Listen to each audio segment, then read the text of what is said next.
지난주에 저희가 이슬람 종교의 배경에 대해서 같이 말씀을 보았었죠. 오늘도 이슬람 종교 배경에 대해서 저희가 계속해서 이어서 시간들을 갖도록 하겠습니다. 이슬람 종교 저희가 배경을 하면서 지난주에 알라랑 하나님의 그 차이점에 대해서 말씀을 같이 이렇게 좀 나눴어요. 오늘 다시 리뷰하면서 그 부분부터 다시 시작을 하겠습니다. 첫 번째 저희가 알라랑 하나님에 대한 비교를 볼 때 알라는 우리 바벨론 신앙의 바알 신과 같다. 남신인데 아라비아의 그 토속적인 그 신앙 속에서 그 달신을 상징한다. 원래 이슬람이 만들어낸 것이 아니라 그 아라비아에 있었던 360여 개의 신 중에 하나가 알라 신이죠. 자, 그런데 이 알라 신은 초월적인 존재라고 말씀을 드렸어요. 사람이 알 수도 측량할 수도 분별할 수도 만날 수도 없는 존재다 그랬습니다. 또 비인격적인 존재, 또 비영적인, 또 이 초월적인 존재라 그랬어요. 그러면서 유일신 개념을 갖고 있어요. 단일신이면서 유일신 개념을 갖고 있어요. 원래는 아니죠. 원래는 다신의 영향 속에 있어요. 그것이 섞여 있어요. 이 안에. 왜냐면 원래는 그 많은 다신의 그 영향이 있었기 때문에 그런 흔적이 조금씩 남아 있습니다. 그럼에도 불구하고 기독교와 유대교의 영향을 받아서 유일신 개념을 여기다가 접목을 시켰죠. 모든 것 할 수 있고 무소부재한데 변덕스러워요. 그래서 그때 마음이 바뀔 수가 있습니다. 기준이 바뀝니다. 그리고 사랑의 기초, 이런 인격적인 사랑이라는 개념은 있지 않아요. 인간의 역사 속에 들어오지 않는다 그랬었죠. 대신 선지자나 천사를 통해서 일한다 그랬어요. 부정적인 표현이 많고 구세주라는 개념이 없는데 이게 혼합되어 있다 그랬었죠. 그런데 그 단어 속에 코란의 단어 속에 구세주라는 단어를 집어넣어요. 왜냐하면 기독교의 영향을 받아나갔고, 그런데 구세주라는 개념이 없습니다. 알라에게 절대 복종할 때 구원받을 수 있다, 이런 개념이에요. 제가 좀 더 자세히, 이게 지금 서론이고 뒤에 좀 자세히 또 설명을 드릴게요. 하나님은 우리가 너무나 잘 알고 있죠. 우리 신론에서 또 기독론에서 이런 부분들이 정리가 돼야 되죠. 참 신이시고 전지전능하시고 무소부재하시고 그리고 인격적인 성품을 갖고 계세요. 근데 그 성품이 선하시고 의로우시고 자비하시고 사랑이 있으세요. 그리고 삼위일체의 모습을 갖고 계시죠. 그래서 우리 인간이 하나님의 모습을 닮은 하나님의 그 형상대로 지음받은 부분들이 있는데 혼의 부분이 닮은 부분들이 있다 그랬었죠. 그래서 하나님은 인격체시고 그 중에 가장 대표적인 성품이 사랑이신데 그 사랑은 변하지 않는 신실함 속에 있으세요. 또 그 사랑은 자기의 모든 것을 버리시고 우리를 구원하시는 은혜가 있으세요. 그 사랑은 사람들이 측량할 수 있는 수준의 사랑이 아니라 그것을 뛰어넘는, 그래서 저희가 아가페 사랑이라고 하죠. 절대적인 사랑이고 자기 자신을 희생하시는 사랑이세요. 그리고 인간의 역사 속에 직접 들어오신 그 모습이 성육신하신 성자 예수님이시죠. 그렇게 인간의 역사 속에 들어오셔서 우리의 죄를 대신 갚아주실 것을 이미 창세전에 예비하시고 여자의 후손으로 이 땅 가운데 오실 것을 우리 창세기부터 그것을 약속해 주셨어요. 그래서 우리가 예수님을 우리의 구세주 세비어라는 표현을 써요. 왜냐하면 구원은 인간이 만들어낼 수 있는 것도 아니고 인간이 그 부분을 열 수 있는 부분이 아니죠. 전적인 하나님의 은혜다 그랬어요. 자, 이슬람이 예수님에 대해서 오해하고 잘못 생각하는 것, 저희가 이 배경 속에 570년에서 632년 무하마드가 살던 시기를 저희가 이해하시고 계셔야 돼요. 그러니까 무하마드가 570년에 태어나서 632년에 죽었는데 그 시기 아라비아의 배경을 이해하셔야 이슬람 사람들이 예수에 대해서 오해하는 이 배경들을 이해하실 수 있어요. 무하마드가 공부를 한 사람이 아니라 그랬죠. 그래서 글을 몰랐을 거다 처음에는 그랬어요.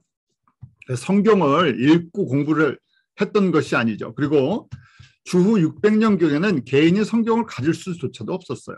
또 성경도 저희가 아는 것처럼 여러 언어로 되어 있지 않았었어요. 그때 언어로 되어 있는 것은 저희가 유대인들이 갖고 있었던 성경은 우리 그릭 성경이랑 아시죠? 우리 셉투전트라는 그릭 버전의 성경이랑 원래 갖고 있는 히브리 성경들. 그 다음에 우리 신약 교회 성도들이 갖고 있었던 것은 헬라어 성경이랑 라틴어 성경. 벌게이트라고 말씀드렸죠? 그 정도예요. 그러니까 일반 사람들이 그걸 갖고 다닐 수도 없고 읽을 수도 없고 해석할 수도 없어. 공부할 수도 없죠. 그래서 듣는 거예요. 듣는 거. 듣는 거니까 여기저기 기동량으로 들었기 때문에 이렇게 혼합된 생각들, 혼합된 정리가 안 된 내용들이 많이 나올 수밖에 없었다 그랬어요. 대표적으로 예수님이 처녀에게서 태어났다고 코란에 기록이 되어 있는데 그 예수님의 어머니인 마리아랑 모세 아론의 누이인 미리암이랑 단어가 헷갈린 거예요. 그래서 마리엠이라고 이 두 가지, 이 두 다른 사람을, 시대도 완전히 다르죠. 1500년이나 차이가 나는데 이걸 갖다가 이름을 합쳐버렸어요. 같은 사람이다. 그렇게요.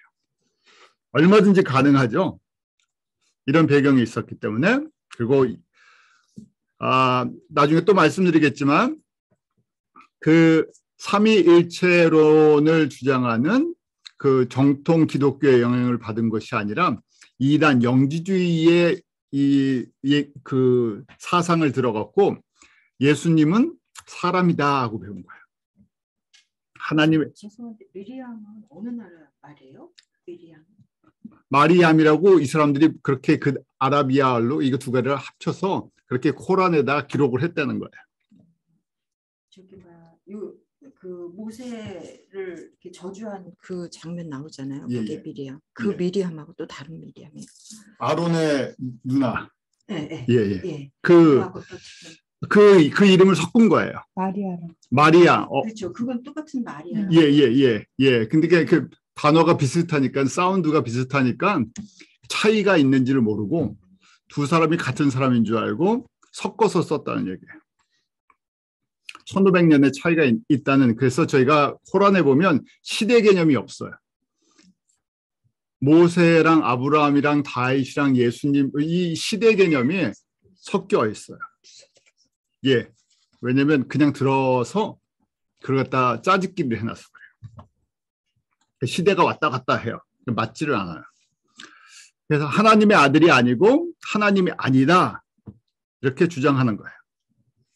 거꾸로 하나님의 아들이라고 주장하면 이단이에요. 이슬람에서는요. 왜 그런지 좀 이따 볼까요? 좀 또 설명을 드릴게요. 그래서 십자가에 죽지 않았다. 그래서 사명을 완수하지 못했기 때문에 다시 올 것이다. 그렇게 이야기를 하는 거예요. 이 이슬람의 구원은 알라의 명령에 완전히 순종할 때만 가능하다는 특수 경우예요. 그리고 아브라함에 대해서도 오해를 하고 있어요. 아브라함도 이게 막 왔다 갔다 섞으죠. 아브라함을 메카 출신이라고 하고 본인이 메카 출신이니까 그 다음에 메카에 있었던 그 신전이 카바 신전이라 그랬죠. 거기 36개의 그 우상들이 있었는데 그 카바 신전이랑 그 모든 것을 이스마엘이랑 같이 카바 신전을 만든 사람이 아브라함이다. 그렇게 얘기를 하는 거예요. 아브라함은 메카 가보지도 않았죠. 저희가 성서의 내용을 봤을 때 메카 근처도 가지 않았는데 메카 출신이라는 얘기예요. 그리고 이삭을 모리아산에 바쳤는데 이삭이 아니라 이스마엘이다. 이렇게 얘기를 해요. 자, 이걸 정리를 이제 좀 더 구체적으로 해드릴게요. 왜냐하면 왜 저희가 이슬람을 좀 공부를 해야 되냐면 이슬람의 알라랑 기독교 하나님의 차이점에 대해서 2009년 국민일보에서 한국인의 이슬람에 대한 인식이라는 설문조사를 했어요. 그런데 24%가 이 기독교 배경을 갖고 있는 사람들이죠. 24%가 응답하기를 이름만 다를 뿐 같은 하나님이다. 알라가 하나님이다. 똑같은 하나님이라고 인식하는 사람들이 24%였다는 거예요. 응답한 사람이. 그리고 2015년에 크리스천 투데이에서 다시 한국 기독교의 이슬람에 대한 인식, 그래서 기독교인을 상대로 또 설문조사를 했어요. 종교다운주의 영향도 있고 이슬람이 의도적으로 한국에 이슬람을 소개하면서 이슬람 코란을 한국어로 번역할 때 제가 좀 이따 보여드릴게요. 기독교 단어를 많이 썼어요. 그래서 혼돈스럽게 만들어놨어요. 그래서 뭐라고 이 질문을 했더니 기독교와 이슬람의 관계가 뿌리가 같거나 동일하다. 여기에 대해서 응답해 주세요. 그랬더니 목회자와 성도들 합쳐서 30% 이상이 그렇습니다. 하고 대답을 한 거예요. 기독교 이슬람의 관계가 뿌리가 같은 거다. 좀 갈라진 거지 같은 뿌리다. 라고 답을 했다는 거예요. 30% 이상 기독교인들이. 근데 문제가 그렇게 생겨서 그렇게 분이 답을 못할 거지. 이 퍼센트. 예. 그래서 알라와 기독교의 하나님은 같다 하는데 목회자 알라가 기독교의 하나님이다. 그렇게 했더니 목회자들이 10%가 맞습니다 하고 예스라고 대답을 하고 평신도는 27%가 예스라고 대답을 했대요. 그래서 이슬람 코란을 한국어 번역하고 이 소개를 할 때 의도적으로 이슬람이 포교를 할 때 이걸 혼돈스럽게 해요. 그래서 같은 하나님이다. 그래서 제가 조금 이따 더 설명을 드릴게요. 일단은 여러분들이 뭐 코란을 보신 적이 없지만 제가 코란을 한번 보여드릴게요. 뭐 굳이 찾아서 읽으실 필요 없는데 쉽게 이렇게 인터넷에 나와 있어요.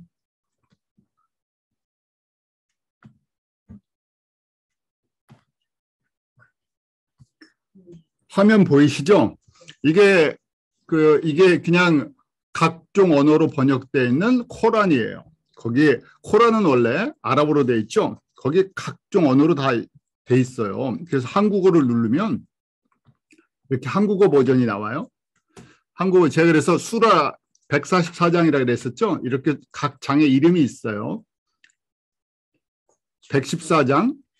그 중에 이제 한 장만 제가 볼게요. 4장은 여성장이래요. 여성장. 아니라고 읽는데 제가 하나 이제 샘플로 보여드릴게요.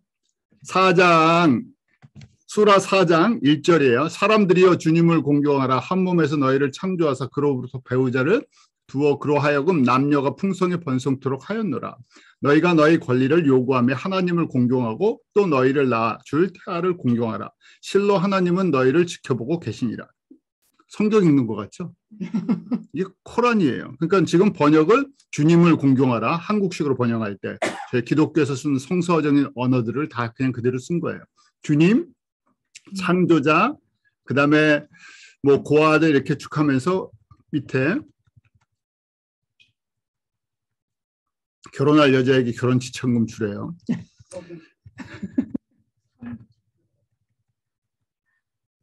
하나님이라는 표현을 여기 있죠. 결혼할 연령에 이를 때까지 고아들을 보살피되 그들이 건전하다고 판단될 땐 제가 조금 이따 이거 설명해 드릴게요. 그러면서 쭉 그 재산을 고아에게 돌려줄 때는 증인을 세울지니 증인은 하나님만으로 충분하니라. 알라를 갖다 하나님으로 번역을 해놓은 거예요. 알라예요. 이게 지금 하나님이 아니라 알라라고요. 그런데 코란의 한국어 코란은 하나님으로 번역을 해놓은 거예요. 의도적으로. 일부러 이렇게 번역을 한 거예요.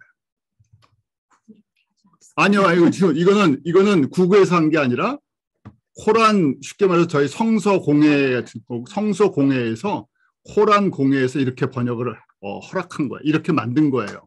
왜 그런지 이제 설명을 드릴게요. 코란도 보셨죠? 여러분들이 궁금하시면 보셔도 괜찮습니다. 인터넷에 예, 그거 한번 보죠. 저희가 왜 이렇게 하는지.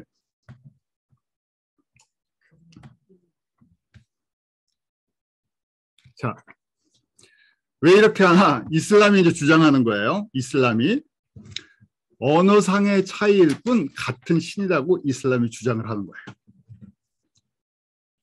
예, 그래서 뭐라고 설명하냐면 성서의 하나님 가핫은 창조주 유일신 절대자 전능자인데 아랍어로 번역을 하면 가핫이 우리 영어의 가핫이 아랍어는 알라다 그러는 거예요. 그런데 알라는 이슬람 이 아라비아의 이 역사적으로 보면 메카 주변에 있었던 360개 우상 중 하나였죠. 3명의 딸을 둔 달신이에요. 그런데 자기네는 주장을 이렇게 하는 거예요. 성서에 나오는 가시나 그걸 갖다가 아랍어로 번역하면 알라로 번역해야 된다. 그러니까 알라를 하나님으로 번역하는 게 맞다는 거예요. 그 다음에 또 뭐라고 주장을 하면 이슬람과 기독교의 하나님은 같은 아브라함의 하나님이다. 그러니까 이제 저희가 이제 반론을 하는 게 이슬람에서는 아브라함을 갖다 이브라힘이라고 해요. 여러분들 아랍권 계통의 영향을 받은 사람들이 아브라함이라는 이름을 쓸 땐 이브라힘이라고 써요. 그 터키 사람 중에 이브라힘이라는 사람이 많아요.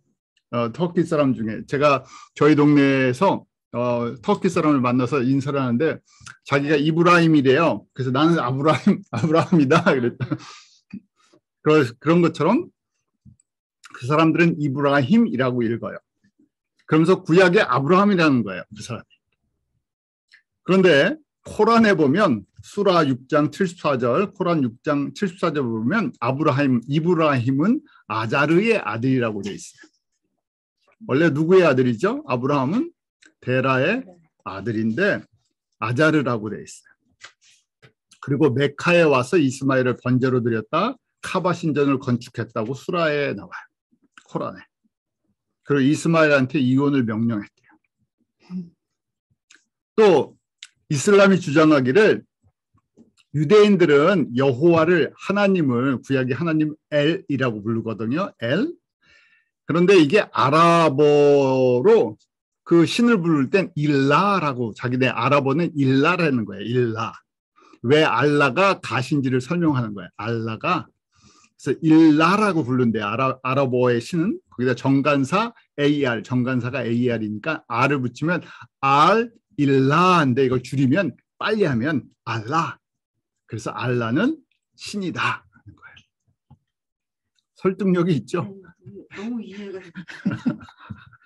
자, 그다음에 아랍어로 그래서 아랍어로 신구약 성경을 번역할 때 하나님을 알라 이렇게 했다는 거예요. 애초에. 그래서 아랍어 코란도 알라 이렇게 돼 있으니까 똑같은 신 아니냐? 똑같은 창조주다 이런 건데 자 보세요. AD 570년에서 642년에 마호멧이 태어나서 사역할 때 이슬람이 시작될 때 그러니까 610년이라고 보세요. 610년에 아랍어 성경이 있었습니까? 없었어요. 아랍어 성경에 알라라고 번역을 했다는 것은 이미 이슬람이 만들어진 다음에 아랍어 성경이 나왔죠. 아랍 문화를 이해하니까 그렇게 한 것이지 원래 아랍어 성경이 먼저 있었던 것이 아니죠. 번역이 돼 있지 않았었어요. 그때는. 그러니까 이 사람들의 주장이 뭐 타당성이 없는 거예요. 자기네가 주장한 거를 적용했을 뿐이겠죠. 그래서 당시 유대인들이 당시 아라비아의 메카 유대인들이 많이 살았어요. 그런데 여호와의 이름을 메카 종족식인 알라랑 섞어서 쓰지 않았어요. 이 사람들이 그걸 섞어서 썼으면 그렇구나 같은 신이구나 라고 생각하는데 섞어 쓰지 않았어요. 여호와 하나님의 이름을 알라로 쓰지 않았었죠. 그리고 당시 유대인이 마호멧을 미친 사람이라고 그랬다고 수라 자기네 코란 15장 6절에 기록해 놓고 있어요. 그런 핍박을 마호멧이 받았다. 미친 자 취급을 받았다. 이렇게. 그리고 당시 우상 숭배자들도 마호멧의 알라만 섬기라는 말에 거부를 하면서 제정신이 아닌 시인을 위하여 우리의 신들을 포기해야 되느냐 하고 반문을 했대요. 자기가 핍박받은 걸 그렇게 기록해 놓은 거예요. 그래서 코란에 대한 내용을 보면 이슬람의 근원을 아브라함부터 시작을 해요. 그러면서 뭐라고 얘기하냐면 아브라함이 원래 무슬림이다 주장을 하는 거예요. 그러니까 무슬림은, 이슬람은 갑자기 생긴 것이 아니라 아브라함부터 이미 시작된 것이었다. 그래서 거꾸로 유대교와 기독교의 뿌리는 어디서부터 시작된다고요? 이슬람부터 시작된다는 거예요. 그리고 유대교와 기독교가 본질에서 벗어나서 타락돼서 원형을 다 잊어버렸다는 거예요. 그 원형이 뭐겠습니까? 이슬람이에요. 그래서 알라가 마지막 선지자로 무함마드를 보내서 본질, 원형을 복구하라고 명령했다는 거예요. 그러니까 유대교인이나 기독교인들이 어떻게 되겠어요? 이슬람의 알라를 믿고 돌아와야 된다는 거예요. 왜 이렇게 의도적으로 하나님, 전능자, 이런 성서적인 용어들을 이 사람들이 쓰는지 여러분들이 이제 이해하시겠죠. 왜냐하면 기독교인들을 저희 식으로 표면 뭐 시켜야 됩니까? 개종시켜야 되니까요. 예. 자, 그래서 저희가 이제 좀 더 보면 알라랑 하나님의 성품적인 차이를 볼게요. 알라는 이 코란에 보면 이 알라는 자비하고 뭐 이런 은혜가 있고 자비롭고 뭐 오래 참다 이런 표현들을 써요. 왜냐하면 성서적인 내용들을 카피를 했기 때문에. 그런데 알라는 이런 인격적인 것을 갖추고 있지는 않아요. 그래서 특별한 모습, 육체적, 인간적, 물질적 이런 것과 생각할 수 없어요. 이런 것들로 비교도 할 수 없고 다른 어떤 것들로 이 생각을 할 수 없다고 주장을 하는 거예요. 그래서 뭐라고 얘기하냐면 수라 4장 126장 6절 우리 쿠란에 보면 알라는 모든 것을 에워싸고 계시다 그러는 거예요. 그래서 알라가 가깝고 쉽게 접근할 수 있고 사랑, 용서, 자비롭다고 주장을 하는 모든 걸 감싸기 때문에. 그런데 우리가 생각하는, 우리 기독교인들이 생각하는 하나님의 성품, 하나님과 가까워지는 거랑 본질적인 차이가 있어요. 이해할 수 없는 것들을 얘기하는 거예요. 그래서 알라가 아무리 사랑과 가깝다 해도 뭐 내주한다, 내재한다, 인드웰링, 우리 성령님 우리 안에 거하시죠? 예수님이 우리와 함께 하시죠? 이런 개념이 아니에요. 그래서 좀 더 보면 알라는 사랑의 관계성을 갖고 있지 않아요. 사랑이라는 게 없어요. 사랑이라는 걸 거기 적용할 수 없어요. 복종이냐 아니냐 하는 거예요. 어떻게 보면 그게 문화적인 것과 연결이 되어 있는 것 같아요. 그 사람들의 문화 속에서 그 사막과 거친 환경 속에서 부족 사회로 살면서 절대적인 복종과 순종을 요구하면서 살아가는 것이 굉장히 험한 삶 속에 살다 보니까 개개인의 어떤 자유나 어떤 권리나 이런 관계성을 갖다가 중요시하지 않았어요.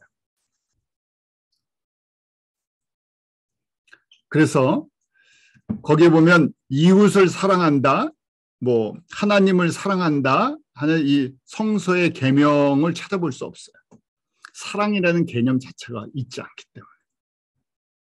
그래서 이 코란에 보면 수라 3장 32절에 보면 알라를 사랑하는 자를 사랑하고 불신하는 자는 사랑하지 않는다. 그러니까 흑백이에요. 굉장히. 그래서 이슬람 안에서는 대속, 속죄 이런 개념 자체가 존재하지 않아요. 우리 로마서 5장 8절 잘 알죠. 우리가 아직 죄인되었을 때 그리스도께서 우리를 위해서 죽으심으로 말미암아 하나님의 사랑을 확증해 주셨다. 이렇게 하나님의 사랑이 무엇인지를 구체적으로 보여주는데 그런 사랑의 관계 자체가 존재하지 않아.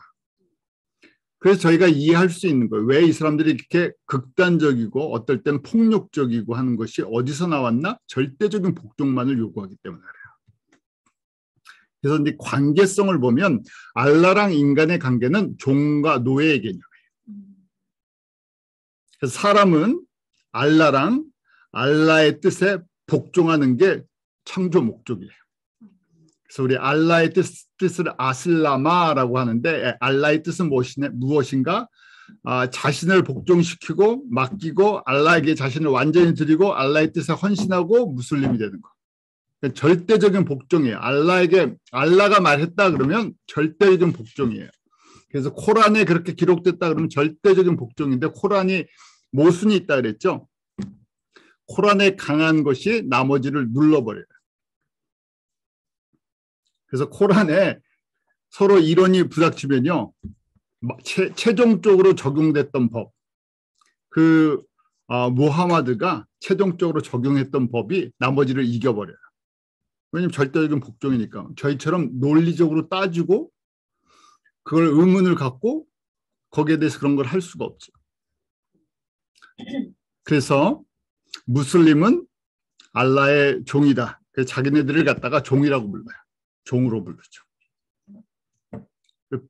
복종의 관계로 하루 5번의 기도를 해야 돼요. 원래는 알라를 만날 때 50번을 요구했대요. 알라가. 그런데 모하멧이 어떻게 50번을 할 수 있겠냐.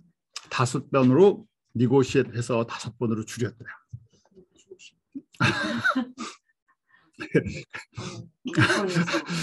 무하메드가 5번으로 줄여준 거래요. 무슬림은 그래서 거기 이제 우리 수라 19장 93절에 알라에게 다가갈 수 있는 유일한 길이 종으로 나가는 것이다. 그렇게 기록을 해놨어요. 그러니까 나를 알라 앞에서는 항상 종이라고 인정을 해야 되는 거예요. 그래서 모든 것이 종으로서 알라에게로 오기 때문이다고 되어 있어요. 그래서 종만 존재하는 거예요. 종만. 존재할 수가 없네. 그렇죠. 어떤 우리가 예수님이 우리 잘 아는 것처럼 나의 친구다, 내 뜻대로 하면 나의 친구다 이런 표현들, 아버지야 이런 사랑의 관계, 너희가 같은 양자다 이런 개념을 갖다 저희가 여기서는 가질 수가 없는 거예요. 그런 걸 가지면 어떻게 되겠습니까? 이단이 돼버려요. 불복종이 되고. 자, 삼위일체를 부인하죠. 삼위일체를 비논리적이고 신성모독이라고 비난을 해요. 왜냐하면 그 수라 코란 5장 76절을 보면 알라는 셋 중에 하나라 말하는 그들은 분명 불신자이라. 알라 한 분. 제가 아까 보셨죠? 알라라고 안 하고 하나님이라고 돼 있어요. 알라로 바꾸는 거예요. 제가요. 알라 한 분 외에는 신이 없거늘 만일 그들이 말한 것을 단념치 않는다면 그들 불신자에게는 고통스러운 벌이 가해지리라. 무슨 얘기예요? 삼위일체에 대한 얘기를 하면 불신자다. 불신자는 고난받고 처벌받아야 된다. 고통스러워야 된다. 그래서 이게 이단이라는 얘기예요. 그러니까 기독교인은 이슬람의 눈에 봤을 때는 이슬람에서 빠져나간 이단 종파예요. 삼위일체를 주장하고 예수를 하나님이다 하면 이거는 신성모독이에요. 자, 이 개념은 어디서 접목이 된 거냐면 유대인들에게서 접목이 된 거예요. 성부 하나님을 믿거든요. 성부 하나님을 믿는데 정통 유대인들이 기독교인에 대해서 공격을 할 때 똑같은 거예요. 어떻게 성부만 믿기 때문에 어떻게 사람이 하나님이라고 주장하냐. 그 자체가 신성모독이에요. 그래서 정통파 랍비들이 그렇게 주장하는 기독교인을 되게 싫어하죠. 그래서 핍박을 해요. 똑같은 개념을 갖고 있어요. 그래서 알라는 절대적이고 초월적이다. 기독교 삼위일체는 다신주의라는 거예요. 그런데 기독교 삼위일체를 이 사람들이 어떻게 이해하냐면 우리 성부, 성자, 성령으로 이해하는 게 아니라 성부 하나님, 마리아, 예수로 오해를 해요. 왜냐하면 저희가 보세요. 왜 언제 시작됐다고요? 570년에서 632년. 로마 카톨릭과 이미 기독교 이단들이 활동할 때, 그래서 저희가 기독교 이단 초기 이단에 대한 설명을 드렸었죠. 그래서 마리아 숭배 사상이 점점 일어나고 있을 때, 이거를 옆에서 보게 되니까 지금 이 삼위일체에 대해서 분명한 신학적인 개념이 있는 게 아니라 주워 들은 거니까. 마리아, 하나님, 예수. 그래서 하나님과 마리아가 이 관계를 맺어서 태어난 것이 예수다 이렇게 생각을 하는 거예요. 충분히 오해할 수 있는 그런 시대에 살았다는 거예요. 자, 그리고 또 성령과 가브리엘에 대한 이 사람들의 그 생각이에요.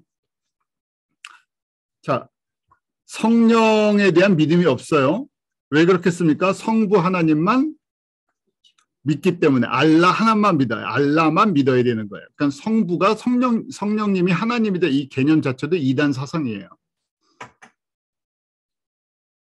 그런데 이제 코란에 영이라는 것이 한 20번 나온대요. 근데 이 사람들이 생각하는 영은 시체를 관통할 수 있는 신비적인 육체를 가진 창조된 존재, 피조물이다 이렇게 생각하는 거예요. 무슨 얘기인지 아시겠죠? 뭐 귀신같이 생각하는 이렇게 영적인 존재에 대해서 생각하는 거예요. 그래서 영감을 주는 개체다. 수라 16장에 그렇게 기록이 되어 있대요. 또 이 영 혹은 성령은 가브리엘을 의미한다. 이러고 또 한대요. 왜냐하면 가브리엘이 무하마드에게 계시를 주는 통로로 두 곳에서 사용되고 있어요. 무슨 얘기냐면요. 코란은 성령과 천사를 구별을 하지 않는다. 못한다는 얘기예요. 그래서 어떨 때는 영으로 썼는데 그게 천사 가브리엘을 표현하는 경우도 있고. 왜냐하면 성령에 대한 개념 자체가 없으니까 성령에 대한 개념이 없으니까 이걸 받아들이지를 못하니까 천사 가브리엘 정도로 그냥 생각하는. 그 천사 가브리엘 또 다른 이름인가 보다. 뭐 이 정도로 해서 혼돈해서 쓴다는 그게 구별이 잘 안 된다는 얘기예요. 자, 다시 이제 이 안에 또 정리를 해볼게요. 그래서 이슬람의 이제 구체적인 교리 구원을 보면 알라를 위해 전쟁하다가 순교한 사람 외에는 절대로 구원의 확신을 가질 수 없다는 거예요. 그러니까 이 사람들이 극단주의 우리 이슬람 테러리스트들이 왜 폭탄 테러, 자살 폭탄을 하는지 원인이 되는 근원이 되는 거예요. 알라를 위해 전쟁을 하다가 순교를 하면 그 사람 구원을 받아요. 그래서 무슨 얘기합니까? 올라가서 여자가 뭐 70명인가 뭐 그런 여자들이랑 결혼해서 거기서 호화롭게 산다. 그런 개념을 갖고 있으니까 이 험한 세상에서 내가 죽어서 순교자가 돼갖고 구원도 받고 저쪽에서 잘 산다. 이게 앞이 안 보이는 세상에 사느니 내가 알라를 위해서 몸을 바쳐 죽겠다 하는 그런 극단적인 교리로 갈 수 있는 것들을 만들어 놓고 있어요. 예. 물론 이슬람에도 많은 분파가 있어요. 모든 사람들이 그런 생각을 한다는 건 아니에요. 테러리스트들이 왜 그런 생각을 하게 되는지 집어넣은 거예요. 우리 기독교는 당연히 우리 죄를 위해서 예수님께서 십자가에 죽으시고 부활하시고 우리에게 영생과 구원을 약속해 주셨죠. 그 구원이라는 개념이 있어요. 죄사함과 구원, 은혜 이런 개념들이 있죠. 여기는 그런 개념이 없다는 얘기예요. 그래서 알라는 초월적인 존재다. 인간과 관계를 맺지 않는다. 이렇게 표현을 하는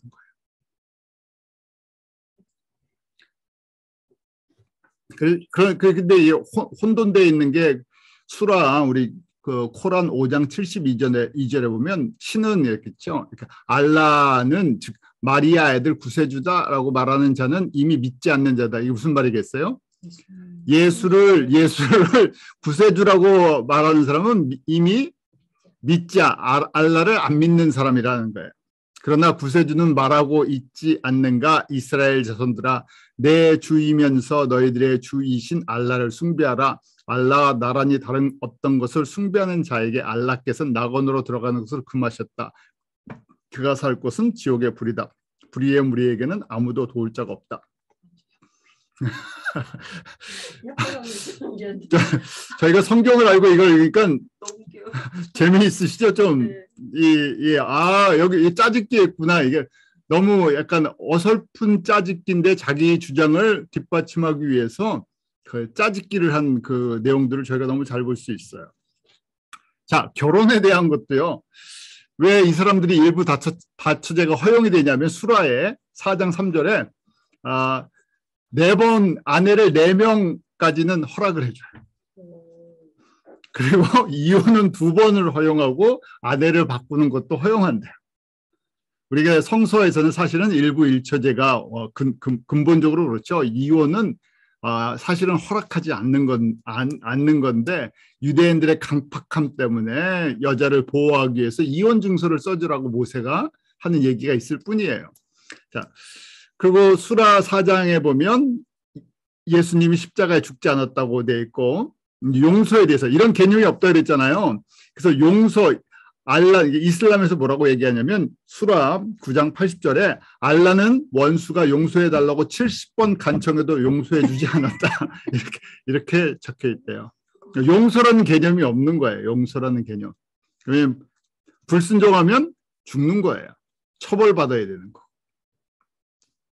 근데 우리는 어떻게 합니까? 베드로가 예수님께 질문할 때 70번씩 7번이라도 용서해줘라. 절대적인 그 자비와 은혜와 용서가 그 가운데 깔려 있죠. 그 인격적인 하나님이세요. 차원이 다르죠. 자, 이제 마음에서 개인적인 삶으로 이제 돌아갈게요. 제가 이 이슬람을 이 짧은 시간에 다 하는 게 아니라 기본적인 이 사람들의 스트럭처가 어떤가 제가 이해할 필요성이 있어서 하는데 마음에서 약점이 많았어요. 돈에 약했었죠. 그러니까 이 사람이 일도 제대로 안 해서 좀 그런 것 같고 백수 기질이 있었고 어려서부터 이상한 영적인 걸 좋아해갖고 쫓아다니고 가난했었고 그랬었죠. 그래서 물질에 약했어요. 그래서 말이 바뀌어요. 처음엔 유대인들의 영향권 속에 있었기 때문에 유대인들이랑 좋은 관계를 맺었다 그랬죠. 그리고 처음에 포교를 할 때는 유대인들을 대상으로 똑같은 구약의 하나님과 알라가 같은 거다 이러면서 자기는 절대적으로 폭력을 행하지 않고 우리가 같은 하나님을 믿는 거다. 그리고 이제 그렇게 하면서 좋은 관계를 맺었어요. 그러다가 이슬람이 우리 헤즈라라 그러죠. 메디아로 옮겨가면서 좀 이따 설명드릴게요. 그러면서 이 유대인들에게 등을 돌리면서 유대인들을 엄청나게 핍박하고 학살을 합니다. 힘이 생긴 다음에 등 돌리고요. 여자한테 굉장히 약했나 봐요. 여자만 보면 이렇게 약한가 봐요. 그래서 4명까지 부인을 자기가 허용한다고 코란에 써놨어요. 제가 좀 전에 아까 수라 4장 읽어드렸죠. 그 여인장이라고 하는데 그 4장 3절에 이렇게 돼 있대요. 만일 너희가 고아들을 공정하게 대처하여 줄 수 있을 것 같은 두려움이 있다면 좋은 여성과 결혼하라. 2번 또는 3번 또는 4번도 좋으니라. 4번까지 결혼해도 좋다는 얘기예요. 그러나 그녀들에게 공평을 베풀어 줄 수 없다는 두려움이 있다면 무슨 말인지 이렇게 말을 돌려요. 한 여성에게나 너희 오른손이 소유한 것이거늘 그것이 너희를 부정으로부터 보호하여 주는 것보다 적합한 것이라. 그래서 4번까지 결혼할 수 있고 형편이 안 되면 1번으로 족하라 그런 얘기 같아요. 그래서 마호멧의 부인은 공식적으로는 13명의 부인이 있었어요. 그리고 13명의 부인 이외의 여자들이 21명 플러스 알파 있었다 그렇게 돼요. 시아파에서는 21명, 자료에는 22명, 13명 이후에는 의미 없는 숫자라는 얘기예요. 그래서 어떤 학자는 13명까지는 진짜 부부관계를 하고 다 하는 사람이고 나머지는 아닌 관계다 별의별 소리가 있는데 하여간 많아요. 그래서 이븐 사우드라는 사람은 마호멧은 3가지를 좋아한다. 기록을 해놨는데 예배하는 거, 그러니까 자기 식으로 종교 활동하는 거, 여자, 향수를 좋아한다 이렇게 써놨대요. 향수도 또 좋아했나 봐요. 네. 자, 그래서 부인 이름들이 이렇게 22명의 이름들을 이렇게 쫙 정리해놨어요. 그래서 1번부터 13번까지는 공식 부인들이에요. 1번부터 13번까지는 나머지는 공식 부인이 아니에요. 비공식, 그런데 제가 중요한 이름만 가르쳐 드릴게요. 우리 첫 번째 부인, 우리 카디자, 15살 연상, 돈 많은 과부, 3번째 결혼. 결혼해서 6명의 자녀를 뒀다 그러는데, 그럼 15살 연상이었는데 그게 가능하냐 그러니까 다 썰 같다, 입양했다 여러 가지 설이 있어요. 하여튼 모하메드보다 먼저 당연히 죽었겠죠. 그래서 굉장히 상심을 했다. 그리고 진짜 뭐 사랑을 했다. 뭐 굉장히 의지했다. 이 카디자를 그렇게 얘기를 해요. 자, 카디자가 죽으면서 두 명의 여자랑 동시에 거의 결혼을 합니다. 그 첫 번째 여자가 사우다라고 하는데 에티오피아로 피난 갔던 모슬렘인데 그 과부가 됐어요. 남편이 죽어서. 근데 그때 70세가 됐을 때 아내로 맞아지. 이분의 나이에. 예, 이분의 나이예요. 이분의 나이. 이분의 연상을 좋아하셨던 것 같아요. 싸우다가 70세 때 아내로 받아들인 거예요. 그 다음에 동시에 아이샤라고 9살짜리 아이를 아내로 받아들여요. 세 번째 부인이.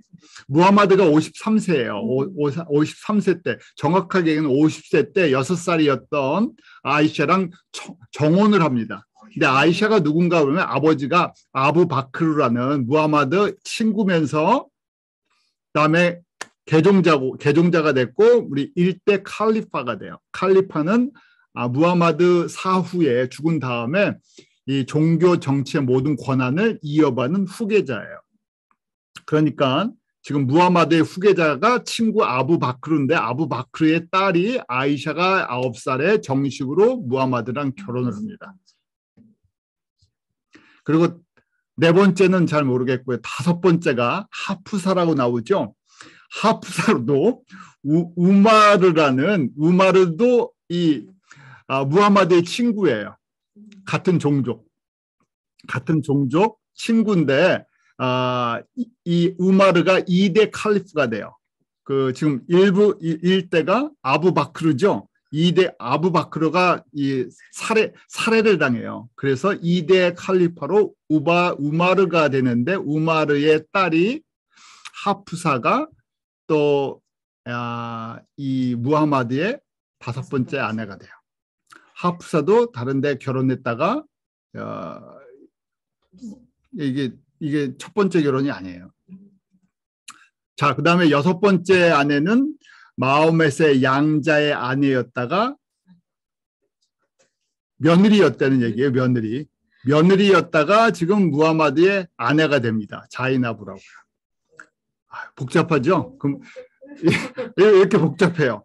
13번까지는 정식 부인으로 이름을 얘기를 하는 거고 나머지는 뭐 첩도 되고 뭐 노예도 되고 다 그래요. 17번째 이름은 메리인데 크리스찬이었다. 뭐 얘기도 있어서 개종을 시키려고 했는데 개종이 안 돼서 그냥 노예같이 지냈다. 뭐 이런 얘기도 있어요. 자, 영적인 체험을 제가 빼놓을 수가 없는데요. 영적인 체험이 이 이슬람을 만드는 중요한 역할을 하게 되죠. 제일 중요한 것이 이제 25세에 결혼을 하고 595년이에요. 570년에 태어났으니까 맞죠? 자, 595년에 결혼을 해서 이제 대상무역을 하는 카디자와 살면서 경제적인 안정을 취합니다. 그러면서 자기 나름대로의 그동안 종교적인 방향을 집중하기 시작해요. 종교성이 있었어요.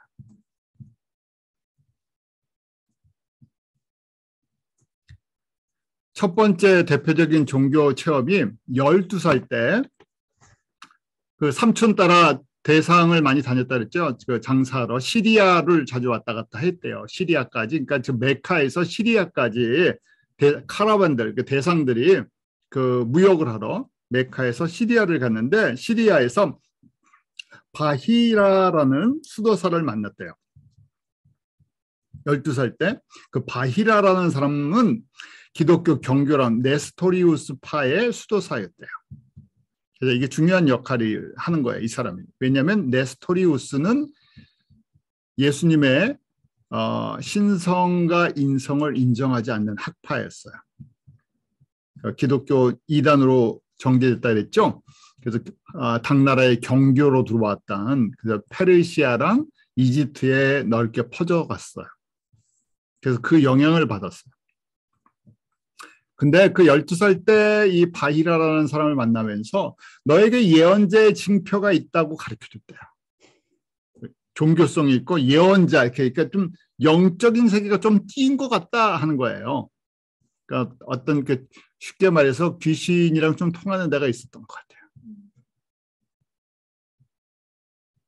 그리고 종교성이 있었다 그랬죠. 그래서 고향 주변의 유대인들의 영향을 많이 받았었고 이렇게 시리아의 대상들을 쫓아다니면서 기독교를 풍문으로 듣기 시작하는 건데 아리안주의와 이 네스토리우스 학파의 영향을 받아요.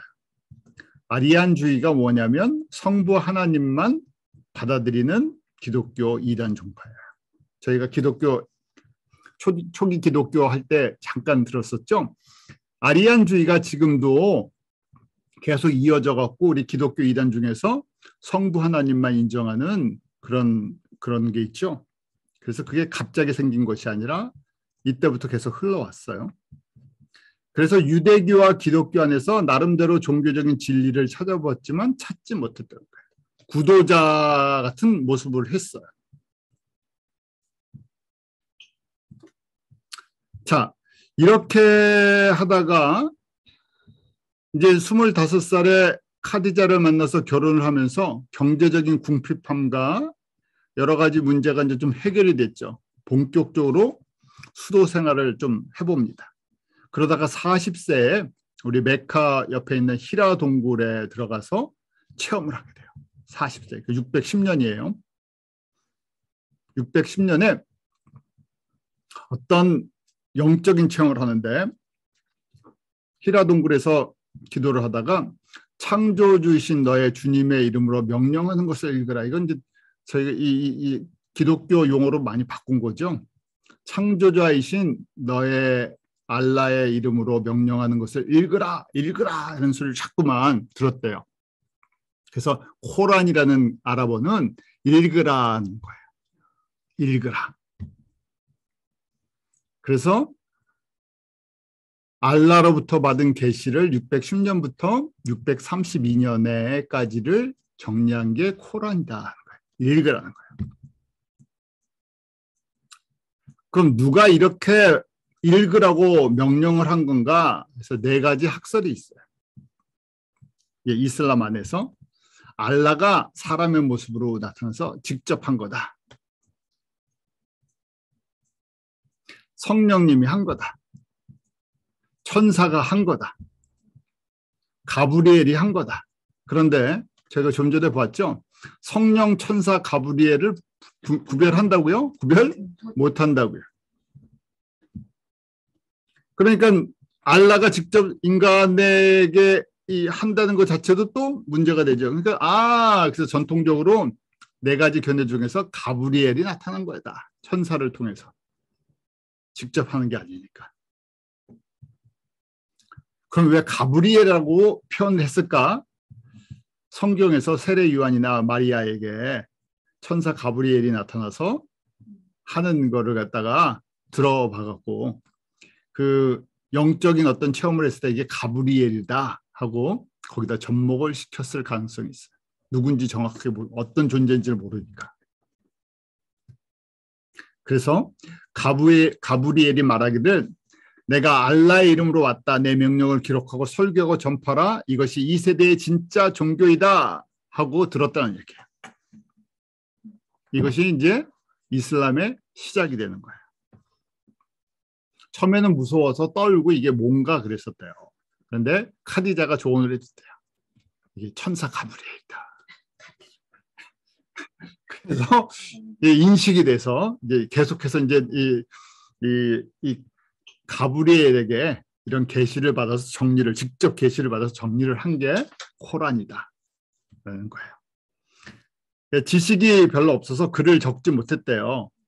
나중에 기억을 더듬어서 이제 기록을 한 거예요. 왜냐하면 문맹이였을 거다 그렇게 말씀을 드렸었죠. 교육을 받지 않아서 나중에 좀 글을 배워서 그때 이제 기억들을 본인이 정리를 한 게 코란이다. 그래서 제가 이 히라 동굴에서 체험한 거를 The Night of Power, 능력의 밤 체험이라고 얘기하고 아랍어로는 나일라트 알카드르라고 얘기를 한대요. 권능의 밤. 그래서 이 기간이 라마다 기간이었대요. 그래서 라마단 금식하는 기간에 이 권능의 밤을 갖다가 집어넣었대요. 그래서 이 모든 것들을 부인에게 카디자에게 설명하고 부인이 또 집안 식구들에게 얘기해서 처음엔 부인과 아주 가까운 가족들만 거의 부인과 가족들 몇 사람만 신자가 됐죠.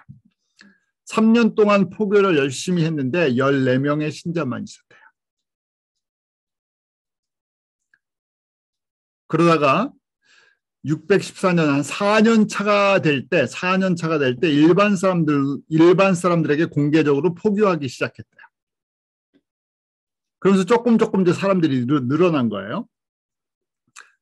그런 자기를 봐주고 있었던 삼촌 아부탈림이 죽으면서 그 다음부터 이제 쫓겨다니기 시작한 거예요. 이 자기를 보호해주는, 왜냐면 여기가 지금 친족 부족 사이라 그랬잖아요. 쿠라이족이라는 메카가 쿠라이족이 중심 세력인데 거기에 지금 이 무하마드는 하심가예요. 하심 집안인데 하심 집안의 대표는 삼촌이 족장인데 죽어버린 거예요. 삼촌이 얘 놔둬, 얘 좀 보호해줘, 우리 집안 식구인데 그냥 건드리지 마 해서 그 메카에서 그냥 이런 식으로 그냥 견디고 있었는데 이상한 포교를 해도, 근데 삼촌이 죽으니까 의지할 데가 이제 없어지는 거예요. 자, 그 와중에 저희가 621년에 저희가 야간 비행을 경험합니다. 아니요. 자, 지금 40세가 610년이죠. 이제 10년이 더 돼서 50세예요. 50세가 됐을 때 21년에 아주 중요한 거예요. 왜냐하면 이슬람 특별히 지금 예루살렘 성전이 제2의 성지죠. 기독교의 성지뿐만 아니라 이슬람의 성지에, 왜 이슬람의 성지가 됐냐는, 갑자기 예루살렘이 왜 갑자기 이슬람이랑 무슨 연관이 있나, 이것 때문에 그런 거예요. 621년에 야간 비행을 경험했다는 거예요. 이거는 하디스에 나와요. 그러니까 전승에 이 후에 이제 이거는 코란에 나오는 게 아니라 다른 또 이 코란과 같은 그 권위가 있는 이슬람 경전에 나오는 거예요. 나중에 전승되어 오는 걸 기록해 놓은 거죠. 야간 비행을 했대요. 그래서 두 가지가 이스라랑 미라지예요. 이스라는 뭐냐면 수평 이동을 한 거예요. 날아간 거예요. 잠을 자는데 갑자기 천사가 깨워갖고 하디스에 이렇게 나와 있대요. 메카에서 멀리 떨어진 사원으로 자기를 옮겼다는 거예요. 이동을 타고 간다고. 근데 가브리엘이 깨워서 부라크라는 짐승을 태워서 멀리 있는 사원으로 날아갔대요. 그 부라크가 뭐라고 설명이 되어 있냐면 노새보다는 작고 당나귀보다는 크고 사람 얼굴에 날개를 가진 짐승이다. 그렇게 표현되어 있대요. 그래서 멀리 있는 사원은 이름이 안 나와 있는데 나중에 보니까 그게 예루살렘 성전이었다. 성전산. 그래서 거기다 바위 사원을 짓게 된 거예요.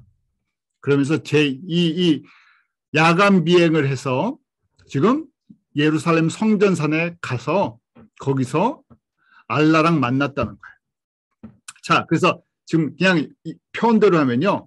깨워서 부라크라는 거를 타고 날라서 어디까지 갔다고요? 예루살렘에 갔다는 거예요. 그래서 미라지는 저 수직 이동이래요. 그래서 거기서 7층전까지 올라갔대요. 7층전 멀리 있는 사원에서 선지자들이랑 얘기를 하다가 쉽게 말해 예루살렘 사원에서 선지자들이랑 얘기를 하다가 하늘로 7층전까지 올라가서 하늘에 있는 다른 선지자들이랑 얘기를 했대요. 그리고 알라의 명령을 받고 거기 알라랑 한참 얘기하다가 그래서 이제 50번 기도하라 그러는데 5번만 기도하고 절대적으로 복종하라 그러고 집으로 돌아왔대요. 집으로 돌아왔더니 아직 잠자리가 따뜻했다는 거예요. 밤 사이에 잠자리가 식기 전에 이 비행을 하고 왔다는 거예요. 그래서 지금 예루살렘이 저희가 얘기하는 이 성전산에 바위 사원을 후계자들이 짓고 그 다음에 여기다가 아라크 사원을 짓고 그 다음에 여기가 제2의 성지가 돼버린 거예요. 그러니까 여기는 줄 수가 없는 거예요. 이슬람 안에서는요. 왜냐하면 이런 영적인 특별한 지역이기 때문에. 그래서 지금 여기 돔 오브 락이죠. 이게 바위 사원이에요. 자, 이렇게 돼 있어요. 자, 포교 내용은요 간단해요. 우상을 섬기지 마라. 알라만 섬겨라. 그래서 나머지 메카를 점령하고는 우상들을 없애버렸어요. 카바 신전의 우상들을 다 없애버렸어요. 그래서 이제 처음에는요 알라만 섬기라고 했는데 사람들이 반대를 하니까 원래 알라가 토속신이라고 했잖아요. 알라에게 딸 셋이 있었대요. 딸 셋도 섬겨라 그랬대요. 그러니까 이제 제자들이 왜 딸까지 섬겨야 되냐? 이거 유일신 우리 알라만 섬기라 그러니까 뭐 그 마호메 씨 얘기를 하기를 가브리엘이 와서 다 신으로 다른 신 섬기라고 했다고 변명을 했대요. 말을 바꿨다는 거예요. 자기가 이제 궁지에 몰리니까. 왜냐면 그때 이제 아직 힘을 얻지 못했으니까 그때 이렇게 조금 타협을 했던 그런 모습들이 있었던 거예요. 근데 삼촌 죽고 나서 이단이라고 해갖고 쫓겨났어요. 메카에서. 그 메카 동쪽 타이프라는 곳으로 옮겨갔는데 한 명도 전도하지 못했대요. 그래서 다시 메카로 오게 되는데 그때 이제 메카의 사막 귀신 진이라는 사막 귀신을 믿는 사람들한테 포교를 했는데 그게 포교가 된 거예요. 전도가 된 거예요. 그래서 사람들이 조금씩 따르기 시작했어요. 메카 사람들이 계속 반발을 하니까 이제 622년에 더 이상 못 견디고 한 70여 명의 사람들과 함께 메디나로 도망을 가게 된 거예요. 메카에서 더 이상 삼촌도 없고 사람은 아예 전도가 안 됐으면 이렇게까지는 안 됐을 텐데 이제 전도가 돼서 몇십 명이 생기니까 이제 더 쫓겨나서 메디나로 이주를 했어요. 이것을 우리가 헤즈라라고 얘기를 하죠. 622년 9월 20일이래요. 이걸 기독교 원년으로 잡는 거예요. 이슬람. 죄송합니다. 하도 막 기독교 이슬람 막 지금 하니까 헤즈라는 단어가 헷갈려요. 아랍어로 이주, 이탈, departure, migration이라는 그런 뜻이래요. 그래서 메카에서 고향 메카에서 메디나로 이주를 하면서 본격적으로 이슬람을 주창을 하게 된 거예요. 그래서 공식적으로 이슬람이 시작된 해다. 자, 이슬람을 포교하는 과정 속에서 절대적인 복종을 하고 순종을 하는 과정 속에서 정착하는 과정 속에서 이 지하드라는 것이 허용이 된 거예요. 지하드는 단순하게 자살 폭탄 테러만을 얘기하는 것이 아니라 이 갈등을 극복하는 비결이에요. 지금 이주를 했잖아요. 정착해 나가는 과정, 포교해 가는 과정. 그래서 힘을 좀 얻었잖아요. 메디나로 가면서 힘을 얻어갖고 이제 우리 가만히 있지 않고 우리 힘을 합쳐서 여기서 극복하겠다는 거예요.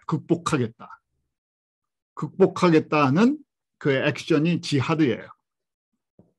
그래서 거기서부터 이제 약대상들을 카라반들을 공격하기 시작했어요. 그리고 약대상들을 자기 밑으로 들어오게 하고 유대인들과 이제 더 이상 협조하지 않고 유대인들을 이단 알라의 뜻을 저버린 사람으로 해서 정착촌을 공격하기 시작해요. 그 사람들이 돈이 많았거든요. 그래서 1000명 이상을 학살을 해요. 이때부터 이제 전쟁이 시작되면서 믿지 않으면 칼을 들고 공격하기 시작한 거예요. 그 전까지는 그렇게 하지 못했죠. 힘이 없었으니까. 그러고 나서 메카를 공격하기 시작했어요. 624년에 바드르 전투에서 승리를 했어요. 그 후 3차례 이제 전쟁이 계속 있었어요. 625년에 우드 산에서 전투했는데 조금 패했지만 전투 열정을 더 집어넣었대요. 627년에는 한다크에서 전쟁을 했는데 메디나에서 방어를 성공했대요. 그리고 628년에는 메카와 평화 조약을 맺습니다. 더 이상 이제 메카도 너무 싸우기가 힘드니까 평화 조약을 맺었어요. 그리고 630년에 지금 헤즈라 한 지 8년 만에 무혈 입성해요. 메카에 들어오는 거예요. 이제 메카를 점령을 해버렸어요. 평화적으로 전쟁이 아니라 메카가 항복을 한 거나 다름없죠. 계속 싸울 수가 없으니까. 그러면서 630년에 평화적으로 들어와서 카바 사원의 우상들을 파괴시키고 알라만 섬기게 만들어 놓은 거예요. 그리고 검은 돌 운석 있었죠? 그걸 갖다가 거기다 그대로 놔둔 거고요. 그러고 나서 계속 아라비아 정복 전쟁을 일으킵니다. 632년에 메디아에서 죽었는데 거의 죽기 전까지 아라비아를 정복을 다 했대요. 그래서 지금 요 메디나가 이렇게 해서 이슬람교의 원년으로 삼는, 그 다음에 이 안에 이 이슬람의 정신이 있는 거예요. 그래서 이 이주하고 거기서 극복을 하고 하는 것이 지금 이슬람의 포교의 가장 중요한 전략이 된 거예요. 움직이고 거기서 그걸 극복하기 위해서 수단과 방법을 가리지도 않죠. 자, 이 정도 저희가 이 이슬람 종교의 배경을 이렇게 좀 이해하는 시간을 좀 가졌어요. 많지는 않지만 여러분들에게 조금 이슬람이 어떻게 시작이 돼서 자리를 잡게 됐는지를 여러분들이 조금 배경에 대해서 이해를 하셨으면 좋겠습니다. 기도하고 마치도록 할게요. 하나님 아버지 참 감사합니다.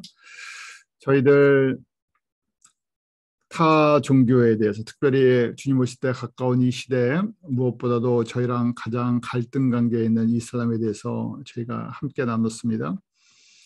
저들에게 영적인 눈을 주님께서 뜨게 해주시지 않으면 저들이 예수가 그리스도인 것을 보지 못하는 그런 어리석은 가운데 있습니다. 저희도 마찬가지인 사람입니다. 저희가 저희의 지식과 지혜, 저희의 경험으로 예수를 그리스도로 깨닫는 것이 아니라 전적인 주님의 은혜로 말미암아 저에게 계시의 영을 허락하시고 은혜를 허락해 주셔서 예수님을 나의 주 나의 하나님으로 고백해 하여 주심을 감사합니다.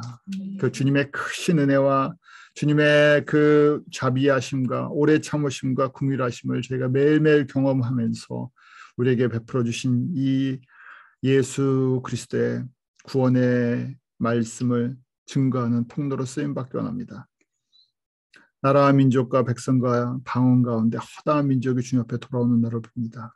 때가 되면 이 이슬람 사람들도 영적인 눈을 뜨게 하셔서 주님 앞에 돌아오게 하실 것을 주님께서 말씀하셨습니다. 이들을 인간의 눈으로 보지 말게 하시고 주님의 크신 구원의 계획 속에서 바라볼 수 있는 영적인 안목을 저희로 갖게 하여 주시옵소서. 감사함이 예수님 이름으로 기도하옵나이다. 아멘.